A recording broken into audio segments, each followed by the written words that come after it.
Hello, welcome to another edition of In Focus on Titan TV. I'm your host, Ivana Wynn. Our special guests are here today to talk about how you can get an internship and find a job. They are Pamela Caldwell and Laura Neal. Welcome, and we are excited to have you here with us today. Thank you. Thank you very much. Yeah, we're glad to be here. Now, today is a very special show because students rarely have the opportunity to see you here both together. And before we jump into the topic of internships, can you just tell me about your occupational and educational background, please? Starting with Pam. Okay. Well, I actually graduated from Cal State Fullerton with a degree in public relations. I went to work for a short stint as the director of PR for the Salvation Army in Orange County. I then went on to get my master's at Fuller Seminary and then came back to Cal State as the faculty coordinator for the internship program for the College of Communications. Wonderful. And myself, this is actually my second career. My first career was in the entertainment industry. I was a visual effects coordinator, supervisor, and producer for 13 years, 14 years.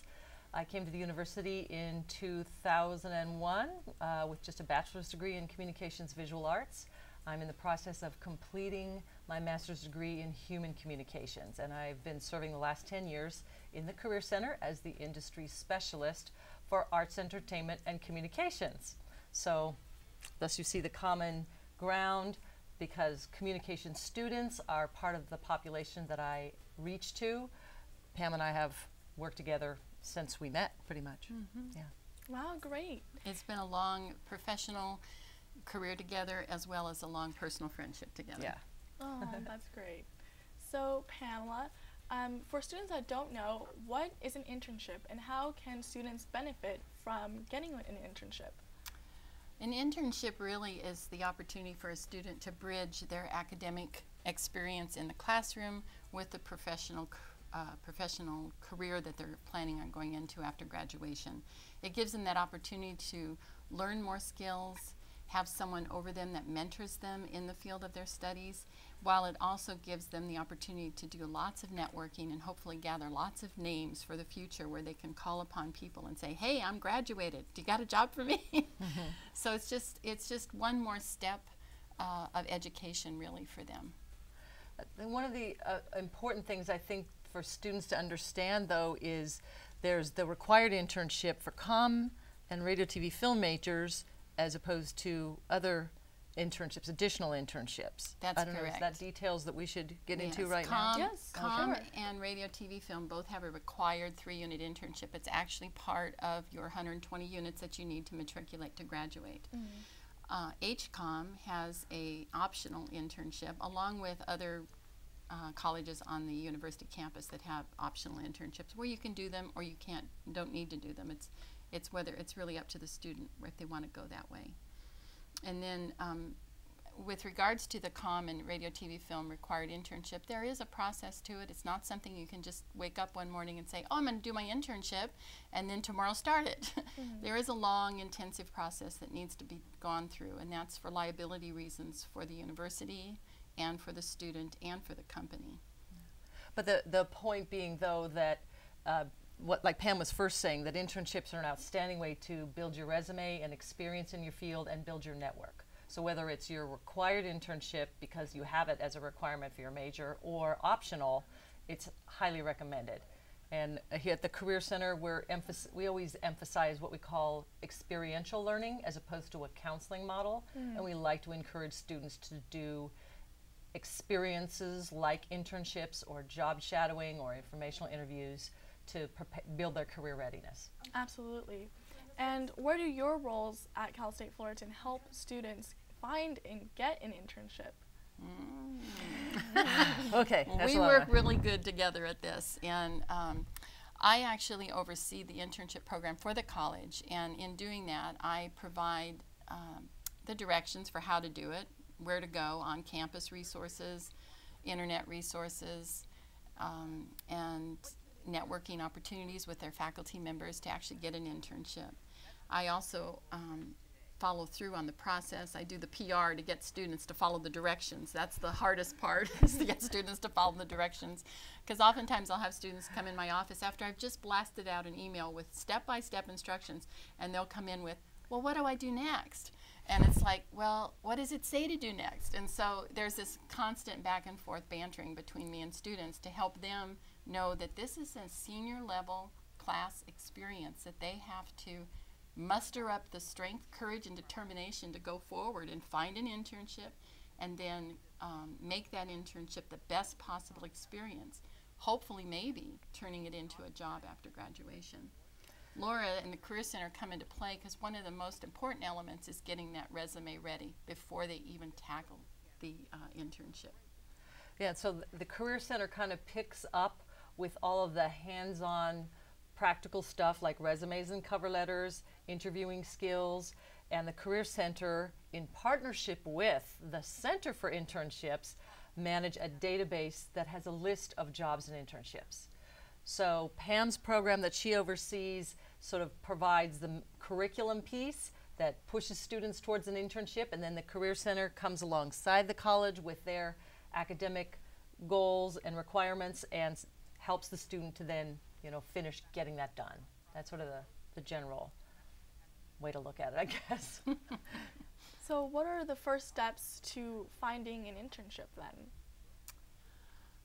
Well, I'd have to say one of the very first step is to make sure you've got the prerequisites. Each of the different departments within the college have certain prerequisites for the internships, and all of that's on both the concentration sheets and on the internship website, which I believe is on the screen right now. And then, so once a student has the prerequisites, they need to get their cover letter and resume reviewed by the Career Center, because Laura and her people are the experts in the field of resumes and cover letters. They know what companies want and what they don't want, and they make that very clear to the students. And sometimes it depends on what field a student is in with regards to what they put on their resume. Sometimes a student can have a lot more just because of the type of field they're going into, but oftentimes less is more. So that's where Laura and her staff in the Career Center can really help a student focus on that. And we have some people in the Career Center who've been there for over 25 years, and some of our staff are grad student interns that are working at on a drive-through basis, and students can get their resumes and cover letters looked at that way. Okay. So then when the student gets ready to actually start looking for an internship, they have a top quality resume, one that's been thoroughly examined, hopefully reviewed, updated, gone back, reviewed a second time. So they're sending out the best of who they are, because that's the first picture that any company is going to see of that student. And then after they are looking for their internship, they're going to actually be going out on interviews. And they will, I tell students to send 20 to 25 resumes out in hopes of maybe getting one or two 20 to 25 internships, yes, interviews. Because even particularly now during this downturn of the economy, it is hard out there. And companies, they're bound to certain rules and regulations by the federal government with regards to hiring internships. So they can't just, oh, let's have an intern. They're bound by certain rules and regulations too. So at the Career Center, they actually have an interview process where they Mock teach interviews, mock we call interviews. them. Yeah. So, and as I hope you're kind of getting the picture, is that one of the big, like #1 steps that's not on the list of steps to getting an internship, but starting early. If there was one, like #1 tip, you've got to start early. Like you heard Pam just say, you got to send out a couple of dozen resumes and cover letters, and they're not all the same. They're customized to each opportunity. There's the time it takes to look for that internship from all the different sources that you have. There's follow-up a student has to do. Going on a couple of interviews requires preparation as well. So there's a whole lot involved in the process. It isn't something, like Pam said earlier, you can just say, oh, I think I'll do an internship, and then boom, it's done. Right.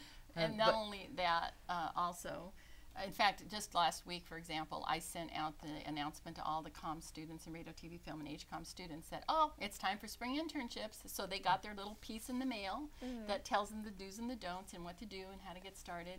And then as they are starting to look for an internship, I really try to encourage students to think about who they are as a person. Think about what they're studying, where their passions are, and then to help them kind of mold and focus their expectations of an internship. Because although our goal would be to have students in an internship where they are getting direct, hands-on, career-related opportunities. Oftentimes they might be answering telephones occasionally and doing some of that back door stuff, but all of that helps a student make that network connection, helps them learn the players and the language of the profession that they're going into. The work culture, as it were. Yeah. And oftentimes, I have to tell you this one story. I had a student come in my office a few weeks ago. If he's out there watching, I'm sorry, but it was just so comical. He comes in, he's a surfer dude, big surfer dude, cut off shorts, cut off sleeves, and he sits down at my desk and he goes, okay, I want to make $150,000 within 5 years of graduation. Tell me what I need to do to get an internship. And I just kind of like, okay. So our expectation level might have to be lowered a little bit. And I just want to encourage students over and over on their final paper that they write as one of their curriculum components for the internship. Over and over I hear, oh, I just thought this was going to be one more boring class that I had to go to, but I've learned so much. And I see how this class interfaced with my internship.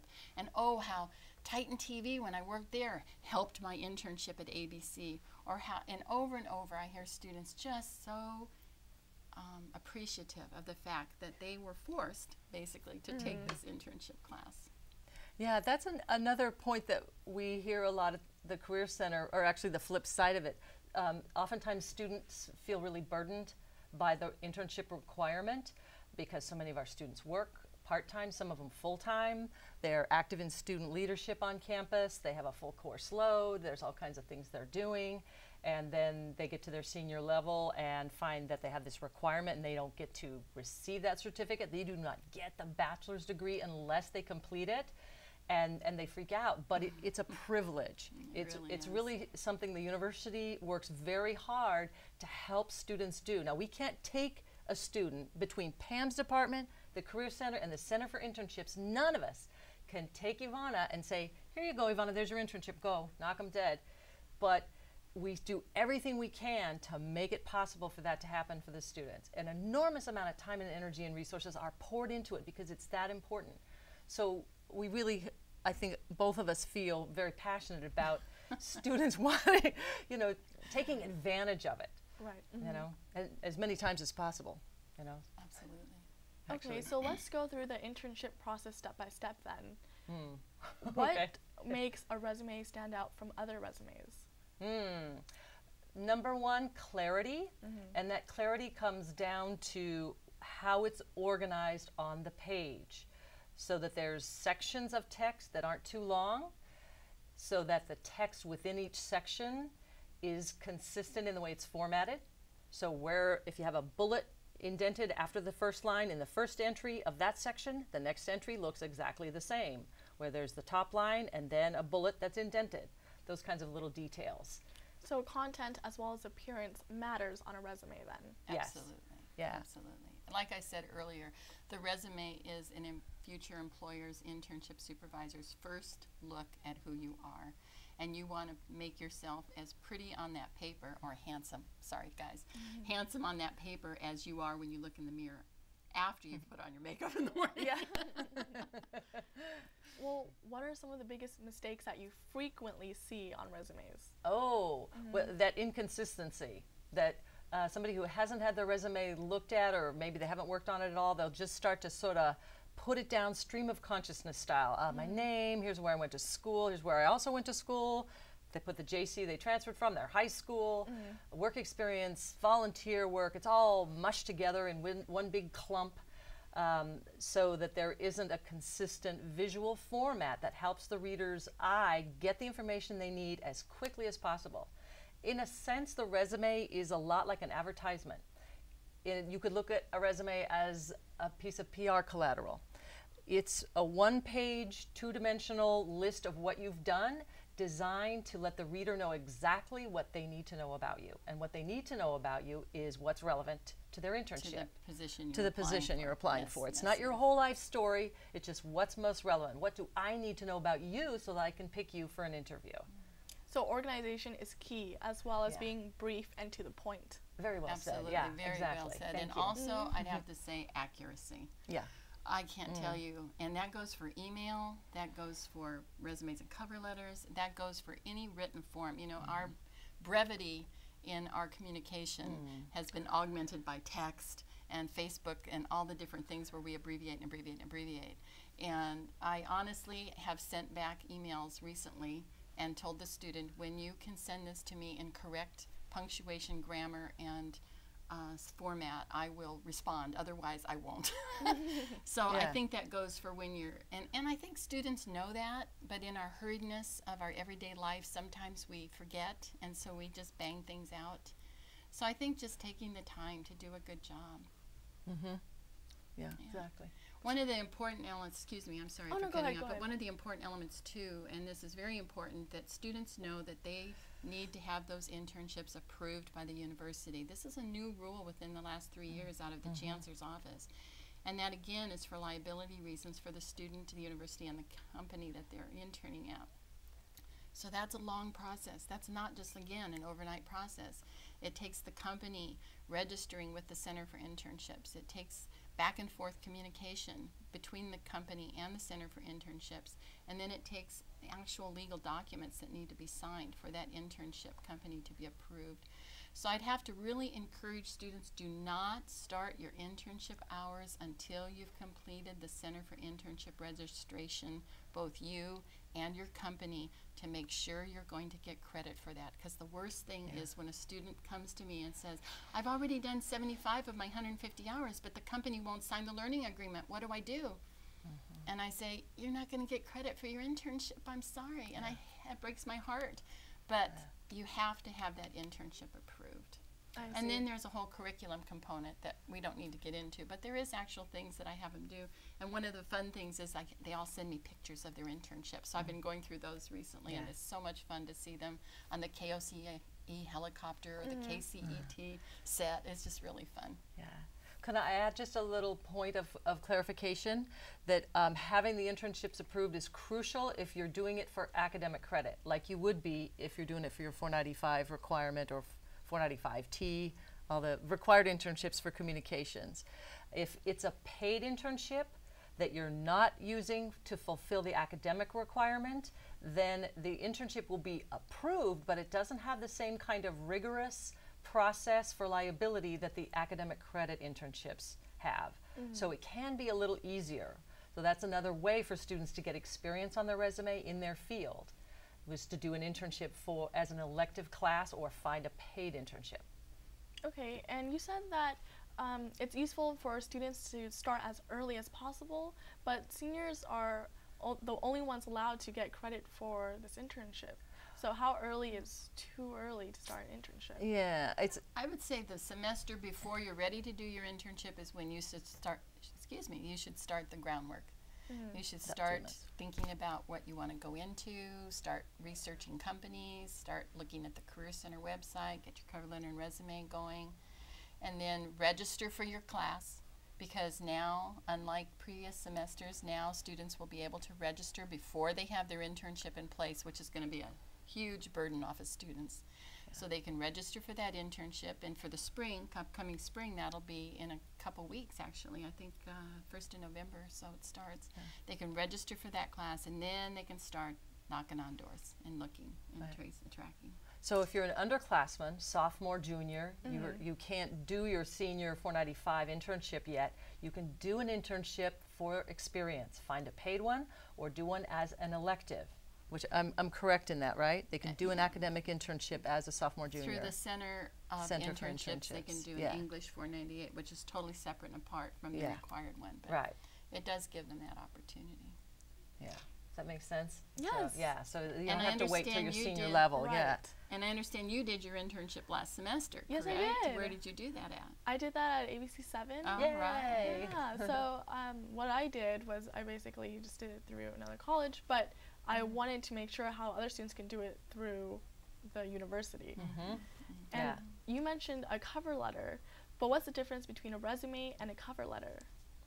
Shall I take that one to get You started? take that Then one. you can tag in. Yes. The cover letter is the piece of paper that goes with the resume that gets sent to that contact person who's doing the recruiting for that internship that tells them about yourself. Actually, I borrowed a phrase from you. Pam's way of putting it that I've used ever since she told me this was the resume is a list of what you've done, and the cover letter is where they hear your voice. The cover letter is a little bit more about you to fill in some of the gaps that the resume has to leave. The resume, by necessity, has to be brief and to the point, concise, and just sort of a list. Whereas the cover letter, you can flesh it out a little bit more, get some details, show them that you know who they are and something about their business. It accompanies the resume because you can't be there in person 90% of the time. Sometimes you might be able to pass a resume around a networking event. A guest speaker may come to your class who offers to take resumes at the end, passes out his business card, and you're just going to follow up and send your resume. You could go to a job fair and pass your resume, and you're there in person. You don't have to have the cover letter. But the rest of the time, it's going to be an electronic process through the company's website or the Titan Connection or some other web page, and you have to submit that resume. So don't send it by itself. You've got an email that says, I'm attaching my resume and cover letter in consideration for the internship that I saw on your website. And the cover letter goes into a little bit more detail, introducing you to that reader. And then they ideally read the resume afterwards. So what are employers looking for then in a cover letter and a resume? Being brief and to the point. There's a lot of little particulars that some employers want to have, like whether or not they want to see an objective statement on the resume or not. Do they want to even have a cover letter or not? A lot of them don't ask for cover letters. At the Career Center, we advise all students to go ahead and use a cover letter. Worst thing that can happen is they don't read it, they ignore it. But you've taken the extra time and energy to talk to them about yourself, to really help sell yourself to that employer, help sell your resume to that employer with the hopes that they will actually call you in for an interview. So the the cover letter has to be brief as well. There's a certain business letter format you want to use. There's samples of that on our webpage, just like there are resume samples. The cover letter should have basically 3 parts: an introduction, a body that is sort of like your pitch, and then a closure. The introduction and the closure are very brief, and even the body, your pitch paragraph, should really can be maybe 2 paragraphs, but they're no more than 2 or 3 sentences apiece, very short. I just, oh no, go I ahead. was just going to say, I just thought of another good analogy. What? The resume is your grocery list and your cover letter is your poem. Yeah, right. Something that has a little more life, a little more color to it. Yeah, and the resume is, here's what I have done. Yeah. So once the student gets an interview from the employer reviewing their resume, what are some pointers that you have for them to do well in their interview? There's a whole long list of those things because there's no way to know exactly what questions you're going to be asked, and in some industries they're very informal in their interview process, conversational. They don't even seem to be covering relevant topics.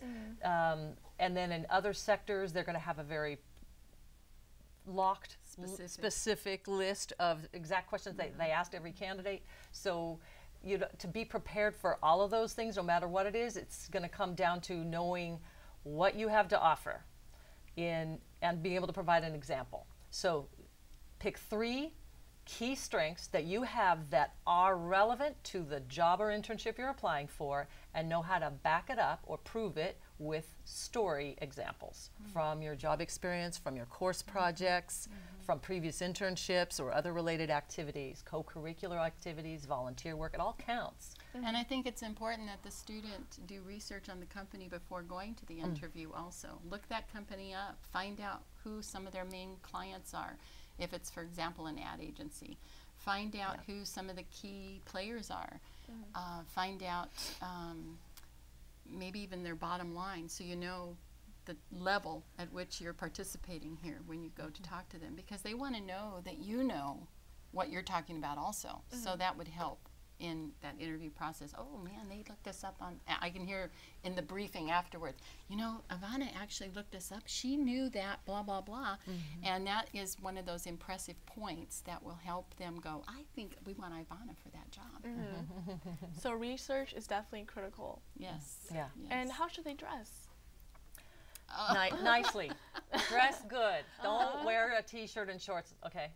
Okay. Until you're in the job or the internship, you dress top. Now, a lot of the pictures I get from my students, I'm going, oh, I can't believe they wore that to their internship. But these are students who already have the internship. They go into the culture. They see that other people may be wearing flip-flops or other people may be very casually dressed. But when you go for that first meeting, you want to set the standard high. You have a high bar, and then you can always lower it. But if you come in low, there's no way to raise it. Yeah. Right. So even in a casual industry, say the music business is notoriously famous for casual dress. Or Surfer Magazine down south right. here. Yeah. So you'd still want to step it up for the interview because it is your first impression. So what conveys professionalism or something that's a step up from casual is pretty much any piece of clothing that's tailored. Things that have collars, things that have neat, clean hems, seams to tailor it and make it fit to the body, button-down shirts, creased khakis, closed-toed shoes. We have a number of different resources at the You're Career giving Center. the positive, and all I'm thinking is the negative. Like, don't wear jeans that have slices all down the legs, and don't wear your Uggs, and so I'm thinking of the negatives, but it's the same thing. Yeah. Exactly. Yeah, that good high-quality professional look that you'd know the Prince of Wales would wear.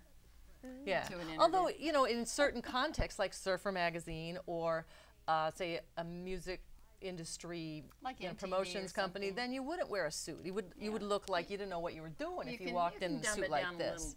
But Cash it down, but it's still something that's tailored, neat, clean, probably collared. It's not a party. You're trying to get them to focus on your mind. Not how attractive you are, not how expressive you are in your fashion statement. Yeah, it ain't about that. Want them to look at what's in here. And, okay, so after the interview and they get their internship, what are some things that they should accomplish during their internship? Well, that's a good one for you. You're all about that, make a good internship stuff. So I regularly try to tell students, you make your internship. You have to go in there with a positive attitude that you're going to be a contribution to their bottom line, whatever that might be. So that's your first thing, is you want to be there. I'm going to use the word servant, and I know that's going to not quite be what I'm trying to convey, but you really are. You're there to serve the needs of the people around you. And so in doing that, they begin to build a trust with you. And so then they might be giving you a little more and a little more and a little more. And before you leave 3 months later, you might be doing some things that they never would have thought that they would give you at the beginning.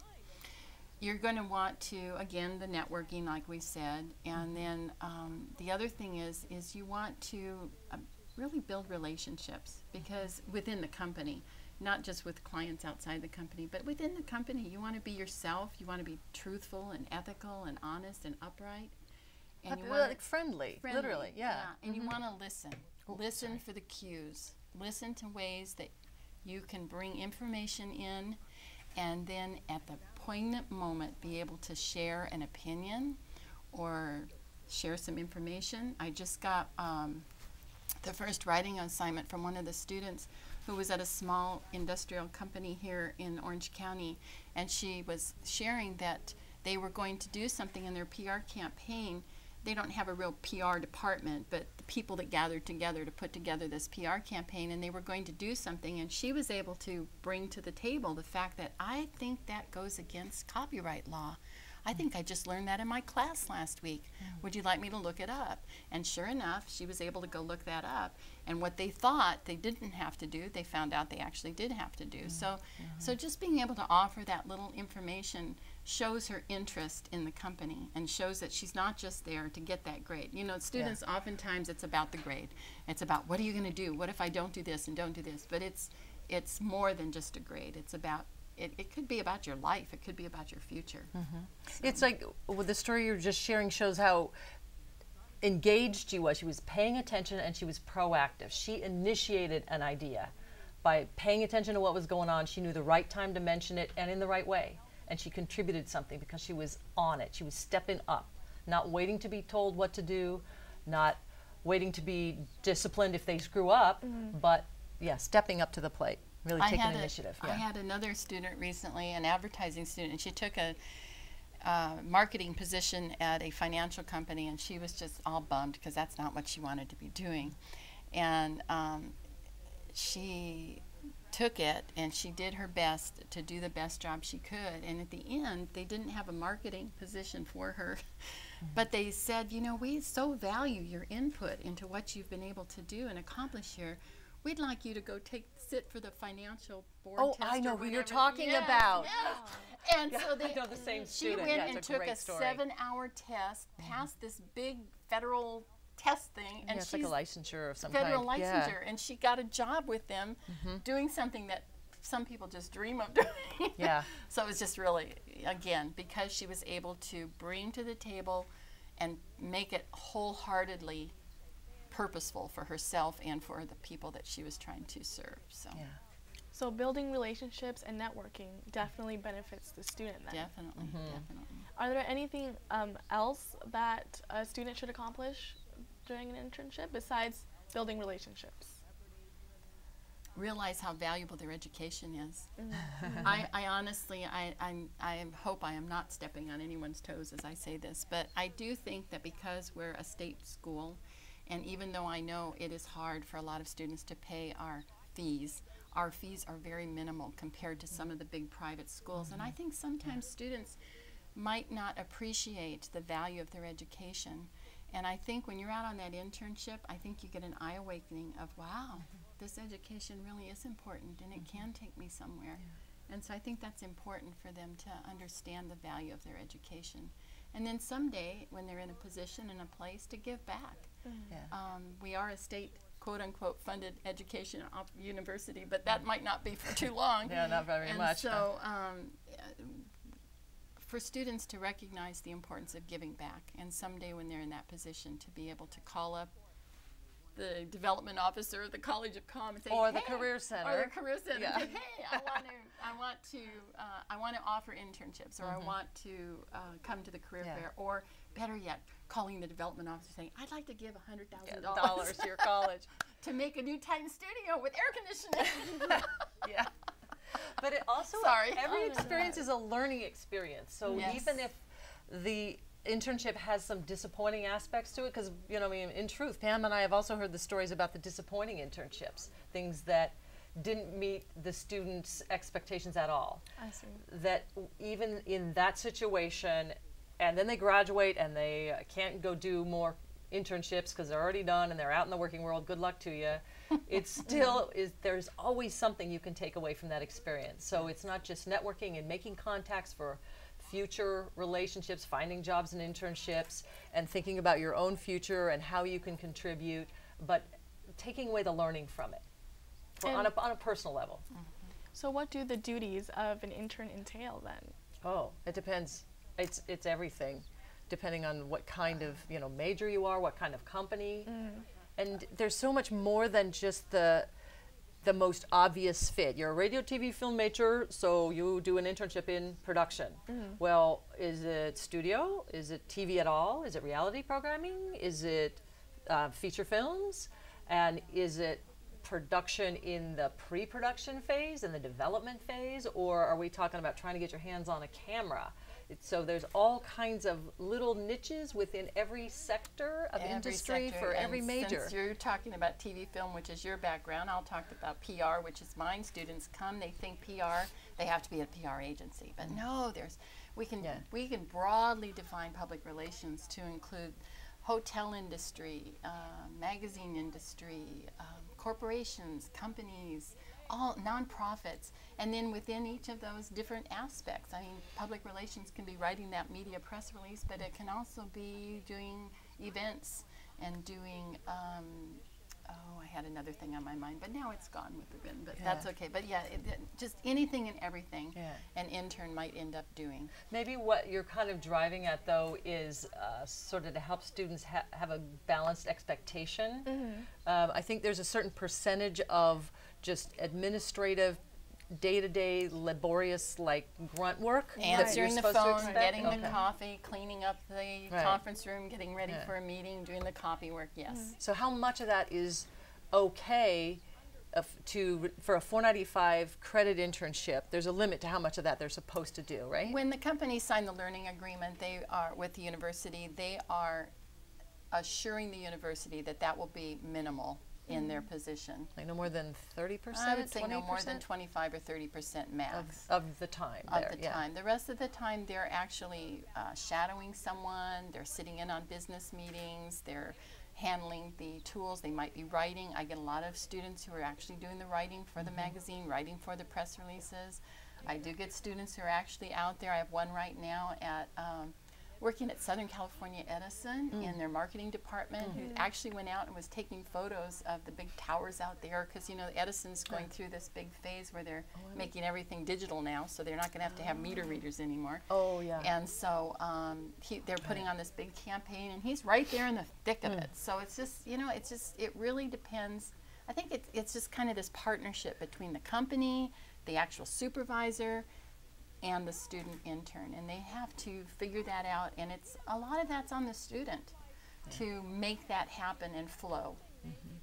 But if there's a situation where a student feels that they're really just using the student to fill kind of an entry-level labor position, that's not really the goal of an internship program. Absolutely. Or if they feel downright abused in terms of Absolutely. the kind of tasks that the company is having them do and not really giving them the chance to network or to grow or to contribute in a more meaningful way or in a way that's related to their curriculum, they can most certainly contact Pam, contact the Center for Internships, and you know, Pam will help them work that out. You know? Occasionally, every semester, I'll get one or two students who either the company decided, oh, we don't want you, and so they just abruptly end their internship, or one semester I actually had a student who felt very harassed and very abused, and so we had to work that out. And it's a whole different kind of abuse, Right. just sort of a negative work environment or a hostile work environment. You do not have to put up with it, no matter how big and famous the company or the agency is. Yeah, draw the line. Yeah, the students do need to keep boundaries, and they and sometimes that's hard to find that boundary when you're so anxious to get that, prove yourself good and get a job out of it, but yet you still need to be aware of your own personal boundaries. And then we're also here to help in those areas also. Are there any dates that a student should be wary of when finding an internship? Definitely. There are dates that are during the semester as students getting ready to do their internship. There are very specific dates that they need to be aware of, and then during the actual internship semester there are dates, and all of those dates are on our internship website. They change depending on which semester a student is doing their internship, so they just need to be on that website to make sure they get the correct dates. Then there's also dates in the Career Center that a student needs to be aware of, all kinds of opportunities and workshops and things. Thank you very much. Yes, I was going to say, speaking of websites with specific dates, every semester the Career Center puts together a long list of workshops with all of the fundamental tools that you need. Resumes, cover letters, interviewing, the job search process, workshops for international students, dining and etiquette, surviving your first year on the job, leadership skills. We partner with the SLI. Pam and I are partnering this semester, and we hope to continue doing so, to work on a special series just for comm majors to help them develop their career readiness, which applies to the internship process as well. And the Career Center also has events, programs, and recruitment events and networking opportunities that we develop with employers to help students get a chance. So always be checking for the dates of those events. That's all the time we have here today. Thank you, Pam and Laura, for being here with us. For more information, please visit their websites, communications.fullerton.edu/internships and fullerton.edu/career. I'm Ivana Wynn, and thank you for watching In Focus on Titan TV. See you next time.